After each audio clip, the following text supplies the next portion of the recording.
Cylinder కి మంట అంటినప్పుడు ఎవరు భయపడే అవసరం లేదు. చూడండి ఒకసారి, ఇప్పుడు మా కొలీగ్స్ ఎట్లా ఆర్పేస్తారు దాన్ని. ఒకసారి బ్రదర్ ఒకసారి చూడండి మా అందరూ సార్, చూడండి అందరూ, ఫైర్ వచ్చినప్పుడు ఎవరు భయపడే అవసరం లేదమ్మా. చూడండి ఒకసారి. అట్లానే ఇంటికి పోయినాక ఎక్స్పెరిమెంట్ చేయగలరు, ఎవరు ఎక్స్పెరిమెంట్ చేయదు.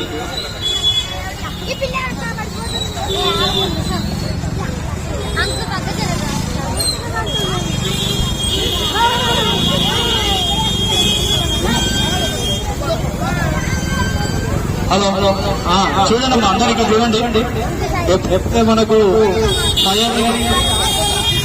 సింపుల్ గా ఏం చేయాలి చూడండి, ఓన్లీ రెగ్యులేటర్ ఆఫ్ చేయండి. చూడండి ఇప్పుడు మా ఫ్రెండ్ చేస్తే చూడండి ఒకసారి, సింపుల్ గా రెగ్యులేటర్ ఆఫ్ చేయండి.